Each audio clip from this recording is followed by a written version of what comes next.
जय हिंद एस्पिरेंट्स, मैं रूबी ठाकुर स्वागत करती हूं आप सबका एसएसबी क्रैक एग्जाम चैनल पर।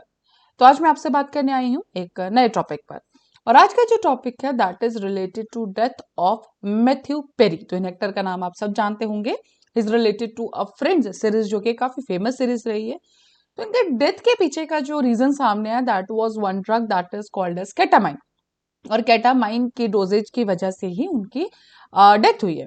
सो केटामाइन एक ऐसा ड्रग है जो हम नॉर्मली लाइफ में भी यूज करते हैं। So will know in the details कि सारा का सारा इसके पीछे कहानी क्या है, क्योंकि केटामाइन ऑलरेडी भी बहुत सालों से ये एक डिस्कशन का टॉपिक रहा है। सो चलिए जानते हैं। So the news was update related to कि एक्टर मैथ्यू पेरी जिनकी डेथ हुई थी लास्ट मंथ के बाद, इट्स अराउंड अक्टूबर महीने में इनकी डेथ हुई थी और उसके बाद अब इनकी ऑटोप्सी रिपोर्ट जब सामने आई तो उसमें जो रीजन पाया गया डेथ का that is the acute effects of ketamine. तो वापस से एक डिबेट जो कि काफी सालों से चल रहा है related to the usages of the ketamine, so ये फिर से अब वापस से न्यूज में आ चुका है। So this is the related. Ketamine has been a subject of widespread debate due to its growing use of treating depression. तो जो ketamine है that is a normally used for depression के लिए वो as a anti drug use किया जाता है and other serious mental health issues. While some experts and patients call it life saving, others say it's addictive and cause bladder ailments. तो चलिए जानेंगे detail में कि सारी की सारी कहानी केटामाइन के पीछे है क्या। सो केटामाइन एक तरह का एनेस्थेटिक है जो एक उसको लिस्ट किया जाता है एज अकॉर्डिंग हेलुसिनोजन। और बात करें directly US drug enforcement administration को तो उन्होंने जो केटामाइन को नाम दिया है that is the dissociative anaesthetic hallucination.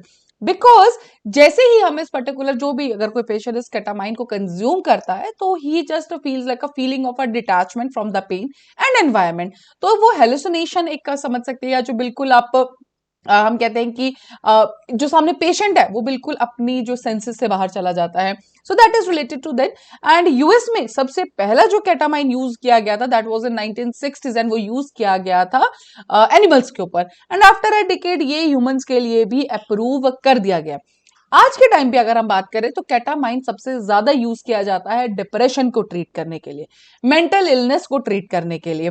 So owing to its powerful effects, ketamine is consumed by those patients who haven't responded to traditional therapy. So simply पहले बाकी जो ट्रेडिशनल थेरेपीज है वो यूज की जाती है जब पेशेंट किसी भी चीज को रिस्पॉन्ड नहीं करता, then finally we use that ketamine. Doctors भी इसको यूज करते हैं। So it is also a recreational drug.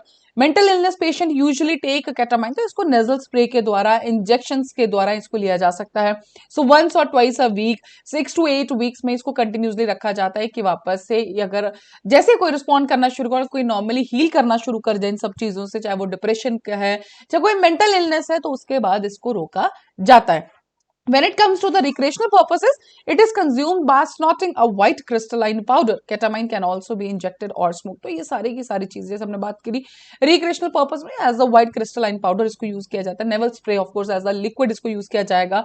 इसको लोग स्मोक भी करते हैं। So that is related to a ketamine usage.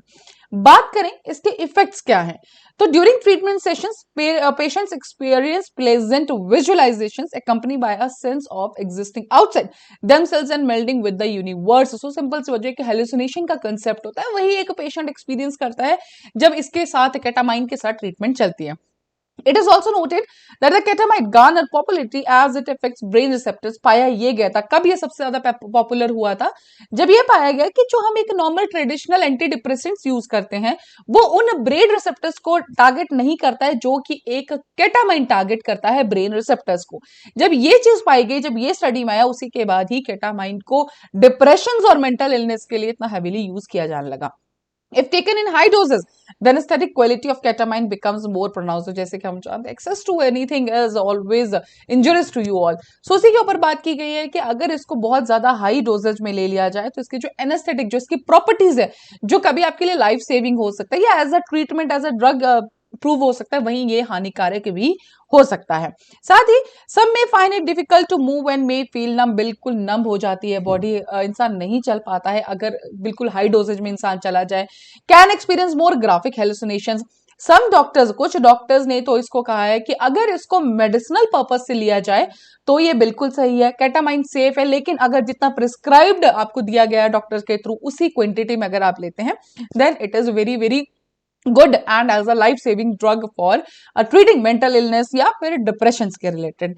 लेकिन वही कुछ पेशेंट्स का कहना और बाकी कुछ डॉक्टर्स का भी ये कहना है कि दिस इज अ ड्रग, जो कि एक ऐसा ड्रग है जो बहुत जल्दी आपका एडिक्टिव बन जाता है, एंड अगर आप उसको ज्यादा क्वांटिटी में ले लेते हैं तो इसी से आपका सिवियर ब्लड डैमेज भी देखने को मिलता है। इवन मेमोरी लॉस या फिर कंफ्यूजन का स्टेट आना बार बार, ये सब चीजें भी केटामाइन के हार्मफुल इफेक्ट्स में देखे गए हैं।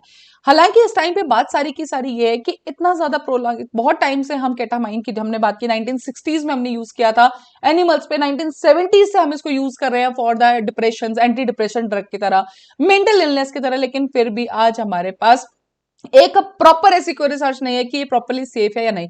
क्योंकि अगर एक तरह सेफ्टी की बात की जाए तो कहा जाता है कि नॉर्मली आप इसको यूज करें एक जो जितना प्रिस्क्राइब्ड अमाउंट में यूज किया जाए तो दस a really very life saving drug. लेकिन वहीं एक एडिक्शन, जैसे कि हमने बात की रिक्रिएशनल पर्पसेस में भी इसको यूज किया जाता तो ये सब वहां पे प्रॉब्लम हो जाती है। सो ये अभी भी इसके ऊपर जो प्रॉपर रिसर्च या फिर जो लैक ऑफ डाटा है बाय द नॉर्मली जो मेडिकल यूजर्स है जो इसको यूज करते हैं, उनका डाटा भी हमारे पास मिसिंग है। सो उसी के ऊपर सारी की सारी बहस थी। But yes, again came into a debate जब डेथ हुई मैथ्यू पेरी की, and he was a very renowned actor, and उसी के साथ जब पाया गया ऑटोप्सी रिपोर्ट में कि केटामाइन के एक्यूट उसके बाद जो उसके पास उन्हें रिस्पॉन्सेज देखे गए, जो उन पे इफेक्ट हुआ, उसी की वजह से उनकी डेथ हुई है। So that's all related to this particular update. So अभी आप स्क्रीन पे देख रहे हैं कुछ courses related to SSB interview. So हर महीने हमारे बैचेस बैठते हैं, यू कैन ज्वाइन। साथ ही कुछ कोर्सेज फॉर सीडीएस, एनडीए, एफकेट आप इनमें भी ज्वाइन कर सकते हैं। जब आप इनमें एनरोल करें उस टाइम पे आपको यूज करना है this particular discount code, that is Warrior10। जैसे आप इस कोड को यूज करेंगे you will get 10% of on all that particular course. So that's all for the day. Thank you so much for watching this video lecture. जय हिंद, जय भारत। अगर आप एक डिफेंस एस्पिरेंट हैं और एसएसबी इंटरव्यू, एनडीए, सीडीएस, एफकेट जैसे exams के लिए प्रिपेयर कर रहे हैं तो आप एसएसबी क्रैक एग्जाम्स के कोर्स को चेक करना ना भूलें। आप हमारी लर्निंग एप्लीकेशन को गूगल प्ले स्टोर से भी डाउनलोड कर सकते हैं।